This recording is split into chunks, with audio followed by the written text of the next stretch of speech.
If you are searching for something to live life on your own terms, this is the episode for you. We interviewed George Redheffer, and he really shares with us how speaking from the heart transformed his business. He talks about living life on his terms and going from the financial world to the nonprofit world. Stay tuned.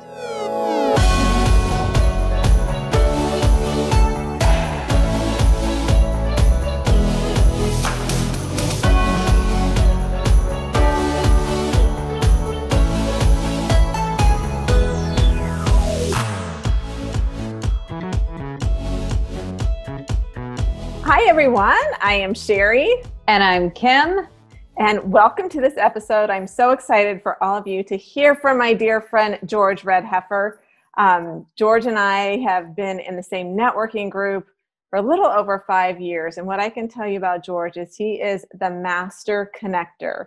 If you need a referral for anybody, he knows everybody. And he is more than happy and more than generous to give of his time. And I appreciate you giving your time today, George. And I'm going to give you a proper introduction so people can learn how fabulous you really are. So George Redheffer has 30 years of business experience and has a master's degree in international business from the Thunderbird School of Global Management. George has been in network marketing for 10 years and has built a successful team, and he's been instrumental in helping other people do the same. George has been recognized numerous times as a top team builder and has served on his company's prestigious advisory committee several times. He's been recognized as a Team VIP award winner, and he's just an overall amazing guy, as I was telling you before. So with that, let's get started. Well, welcome, George. I know that Shari is always saying, well, you got to talk to George. You got to talk to George. So give us a little bit. I know Shari gave us some of your background, but give us a little bit more of, your career and what led you to network marketing. Great. Delighted to be here. Great to visit with both of you. So after a master's degree, I was a financial advisor for 17 years and had got burned out on that and transitioned from that 12 years ago. And so have done a number of different things in the business space, and currently have helped a lot of nonprofits do their thing, where we conduct the accounting and finance and help them apply for grants. I've always been a big time connector of people, and it's all about the network. And so I'm excited to share with you some of those details as well. Okay, so you went from financial industry to network marketing. How were you first introduced to network marketing, and what appealed to you about that? Absolutely. So I was introduced to network marketing that a longtime friend of mine had showed me some of their product, and it made a lot of sense. And I had friends and family and business associates that I thought could, use the same thing and benefit from it. So from that standpoint, I thought I'm going to, and you're going to accept my recommendation to a restaurant. I don't get paid for that. The restaurant benefits. And so that's why I thought, wow, it's a golden opportunity to share with people the idea of using a product or service. And it's all about leverage and third-party testimonial and credibility. And so that's why I was excited about it. And that was a little over 10 years ago. And I think what's interesting is you have your master's in international business, and it was the business that made so much sense to you. And I would love for you to just share a little bit more about the business side of things to our listeners, because so often I think network marketing gets a bad rap that it's just this little side business, which it can be. But for you as a master, having a master's in business, what was it about the business? I know you mentioned, you don't get paid for a restaurant, but was there something specific about the business that made so much sense to you as, a business student and someone who had been in the finance industry for so long? Absolutely. Great question. So the interesting thing is for one of us to go out and purchase a franchise for any one of the big fast food restaurants or coffee shops it costs $500,000 or $1 million more dollars. And the great thing about network marketing is you can establish a business for, I think, next to nothing. You don't have hardly any risk at all. The company does all the back end accounting and finance. They have already built, an affiliate or a distributor website. So there's tremendous leverage there to be able to build a business. And all you have to do is go talk to people. That's the tough part. That's the easiest part, right?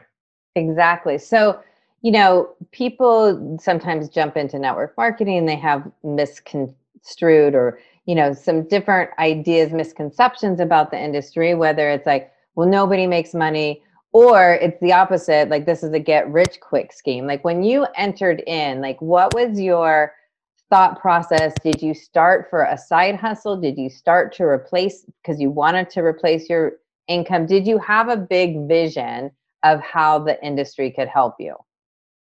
Terrific. So initially, when I was introduced to this product or service, I thought, wow, I'm going to use it or consume it anyway. And number two is I can get paid that I know lots of other people would utilize this or consume it. And so that to me made tons of sense. So initially I signed on as a customer and as an affiliate, and just continued to talk with people and just in the everyday walk of life. And it just made so much sense to me. And I think a lot of times people think that they need to, our podcast is Kiss Corporate Goodbye. And we really want to stress the fact that you don't have to kiss corporate goodbye in order to be successful at network marketing, but you can truly use it as a vehicle to either add income, add some kind of value. So when you looked at network marketing, it wasn't necessarily to kiss corporate goodbye because you had a corporate job. So what was it? Was it more to just add extra income or add value to other people's lives? What was it about the model that intrigued you as opposed to corporate? Great. So there were three things that came to mind. Number one is it was a better, more efficient distribution channel because we can all go down to the store and buy a product or subscribe to a service. And this was just a more efficient channel. Number two, I thought that there were lots of people that would want or need this. And number three is it's creating a business for me that creates residual passive income. Now, passive income is income you receive while you sleep. This is leveraged residual where it goes up in value while you're sleeping because you have other team members that are leveraging their time and your own time. So those are the three reasons why I got excited about it when I was introduced to this. Now, you said something that I think is so true. You said the easy part is you have to talk to people, and the hard part is you have to talk to people. And so as you started your business, what were some of the things that you really had to let go of, overcome? What were some of the obstacles that you were even surprised about?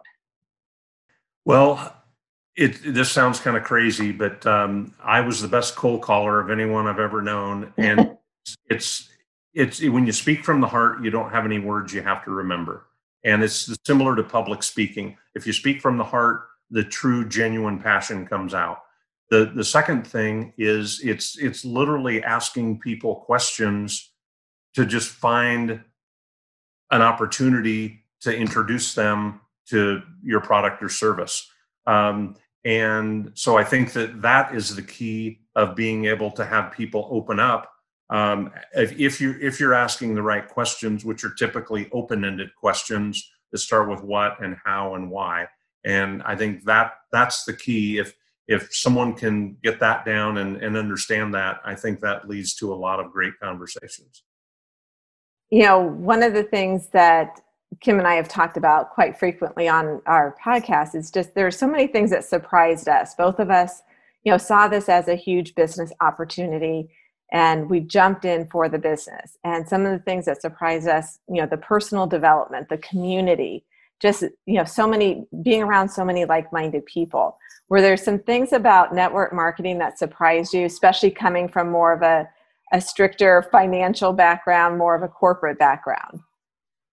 Sure, that's a great question. So I think in the network marketing space, people are incentivized and motivated to help people. So you're reaching down and pulling people up to your level to help them grow and mature. And by doing so, that helps you take another step up the ladder on a promotion.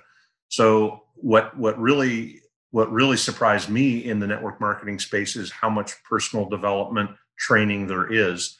I mean, there's millions of hours of personal development training on YouTube. Every company has incredible training.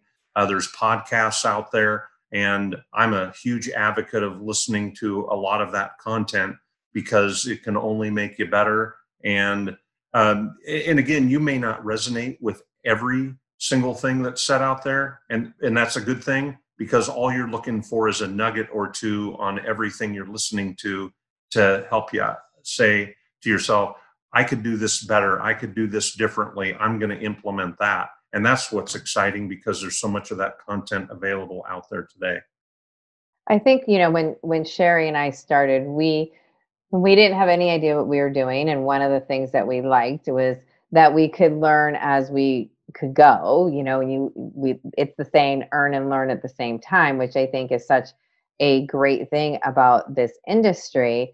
But I also think there's so many skills, because I kept my corporate job for quite a while I was building my business. And what I often see is people, they're using the skills and the things that they learn in network marketing to even be better in their corporate, better in their passion project. What have you kind of taken that you've learned from network marketing and put in your traditional businesses or your nonprofits? Because you have a couple of different, avenues that you work in. So what are some of the network marketing skills that you learned that has helped you in every other aspect of business?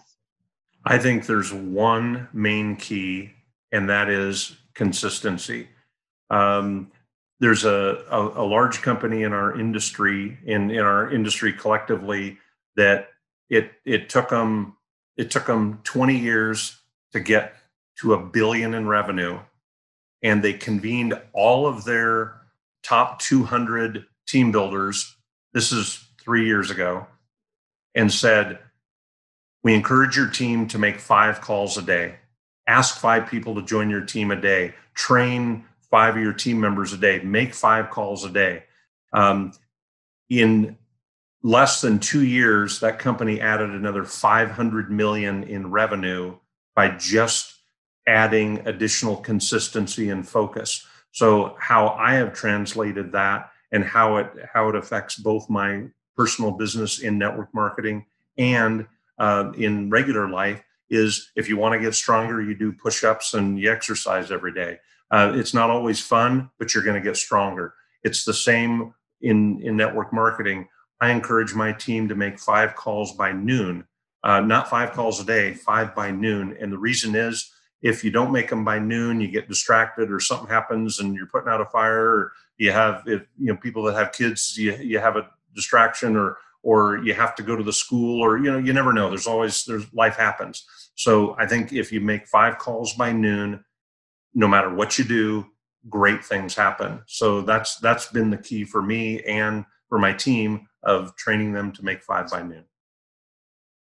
And I love that consistency. We just did a podcast not too long ago about the consistency chain. And it's just doing that one thing 3 days in a row, then adding another day, and until it becomes a habit. And I think absolutely in any area of your life, consistency is the key. In fact, they say consistency is the key. So with all of the things that you're doing, and one of the other things that we hear a lot is, well, I don't have time. I can't fit it in. And between your full-time day job business, your network marketing business, your nonprofits, your family, what do you say to people about how to manage their time with that consistency? I mean, yes, 5 calls before noon, but that is one of the biggest objections that we hear is, oh, I just don't have time to add another thing to my plate. How would you answer that? Well, there's two or three different avenues here. Number one is get up 30 minutes earlier. You can make 5 calls pretty quickly. You have people calling you back. You could stay up an hour later. Usually that's taking away from family time. So I'm an advocate of getting up 30 minutes earlier. The other thing, and it's a cliche that's overused, but if you don't schedule and time block time for outgoing calls, it will never happen because you have all those interruptions, you have the distractions, and you have life happens. So if you block out time for anything, for exercise, for building your network marketing business, or doing specific research for your business or your job, great things happen. And if you're not going to time block it, no one else is. So it's got to become a higher priority for you. I think that's just it. It's like, what are you prioritizing in your life?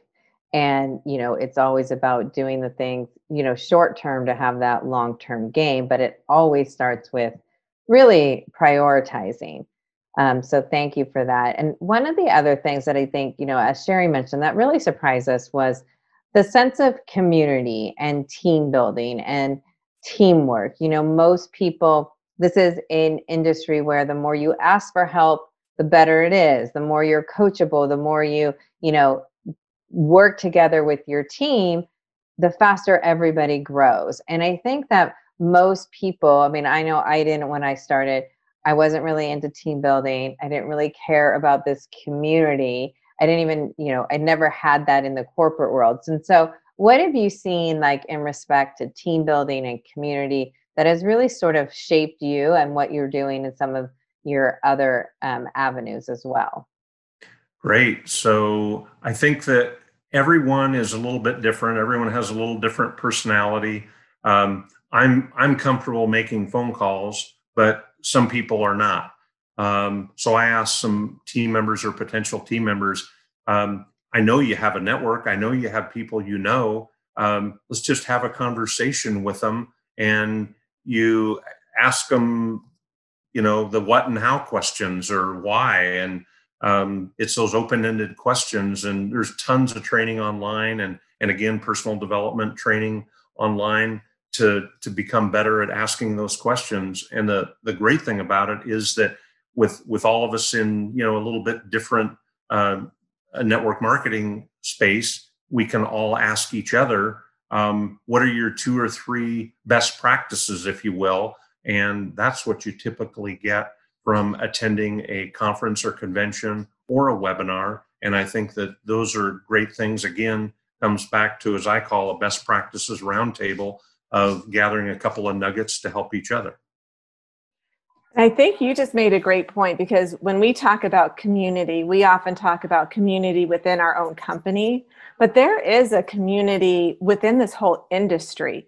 I think that by and large, as a network marketer, we're cheering for other network marketers. It's just, it's very unusual that you find a profession that everyone wants everyone to win. And I think that's really kind of a special thing, and people don't understand that. And so it totally is. That's exactly right. As they say, it's called giver's gain, helping others with no expectation of return. And I think that's it. It's helping other people out. It's also good karma. And, as they say, someone may need to hear that day.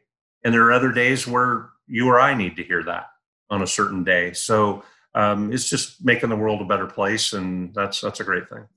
And that's really why we started this podcast, is to just recognize the profession as an industry that really does want to lift people up and help other people. And I know, Kim, go ahead. You had a question. Well, I was saying, I think, the network marketing industry as a whole, they have that giver's gain philosophy. We call it a servant heart. But most people that start to be successful in network marketing, they're using it as that vehicle to fund their passion project, to really give back in a way that I've never seen another industry give back in the way I've seen the network marketing industry. And I'm just curious if you have sort of experienced the same thing.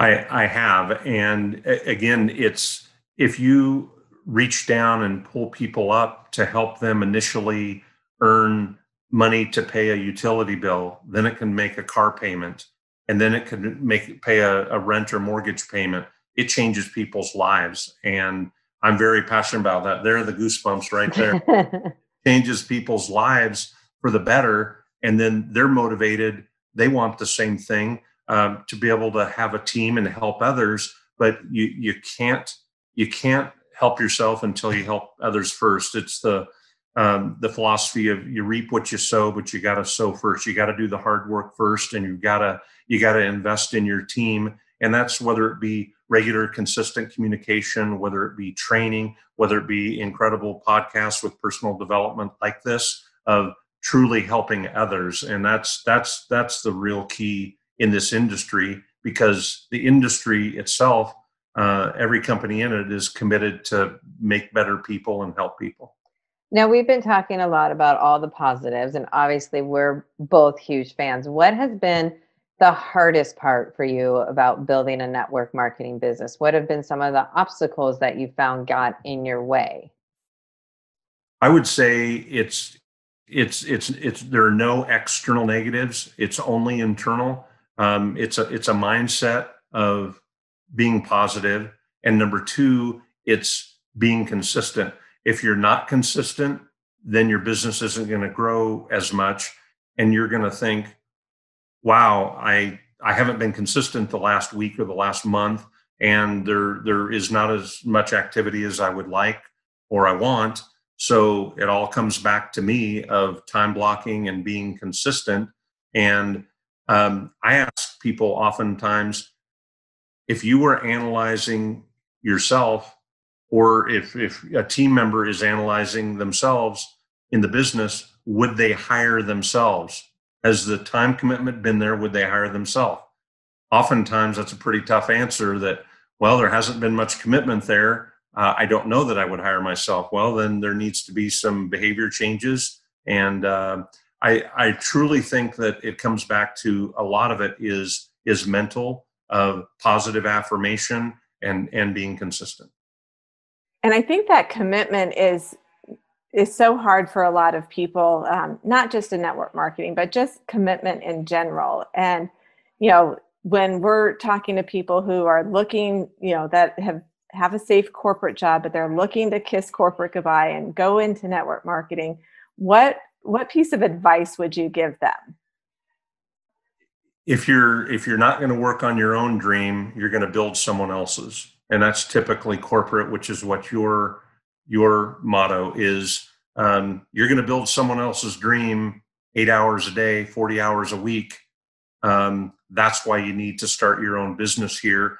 And what I recommend, either build your side hustle, build your business part-time, or build it full-time. Don't build it sometime, because if you're only there occasionally and you're not consistent, you're still building someone else's dream. And that's why you have to have consistency. And that's where I think that a lot of the personal development out there on the internet today and archived online can help you with your mindset and get you to the next level. A lot of times we hear, I don't think I have what it takes. And we know that anybody can build a network marketing business because there's great training and leadership. But are there certain qualities that you look for when you're building your team? Well, that's a great question. What we would all like to do is duplicate ourselves, right? So that would be ideal. But aside from that, I think that finding people that are motivated enough and have a priority to want to build a business for themselves, that's really the key, whether it be part-time or full-time. So it's, there's lots of other things we could look for, but it's ultimately duplicating ourselves, and encouraging them, and committing our time and energy to help them see the dream and help them build their business. Because if we don't help them build, that's not going to help us. And then just to wrap up, the last question we always ask everyone is, because of network marketing, how has your life changed? Wow, that's a great ending. So I think that how my life has changed is it's provided me a tremendous amount of personal development. So personal development, public speaking opportunities, building a network with learning and not learning, but meeting new friends. And they end up being, lifelong friends. I mean, I have 10-year friends that are some of my best friends because of this industry. And I know tons of other incredible people in this industry. So I think it just brings out the best in most everyone. And that's what makes me excited. And that's a big thing that I've received. It's also financially helped a lot in areas of being able to pay off some debt and pay for reoccurring bills just because of building the business. And so that's a great thing, leverage residual. I think, though, what you said, I'm going back to one of the things you said, and I think, what I had no idea this industry would do was really bring out the best version of myself and really get me to dream again. So I'm so glad you mentioned that. I so appreciate your time. And if you are somebody listening who is ready to bring out the best in yourselves, we encourage you to chat with Shari and I, schedule a time to talk to us, because we want to open doors for you that you may never have even thought possible. I know, George, I don't think network marketing was on your radar after business school, and this completely changed your life in a different way that, again, for those of us who've been in the industry for as long as you and Shari and I have been, it is hard to really explain, and it sounds a little woo-woo when we say you're going to really live your best life and be surrounded by people who are going to help you do that.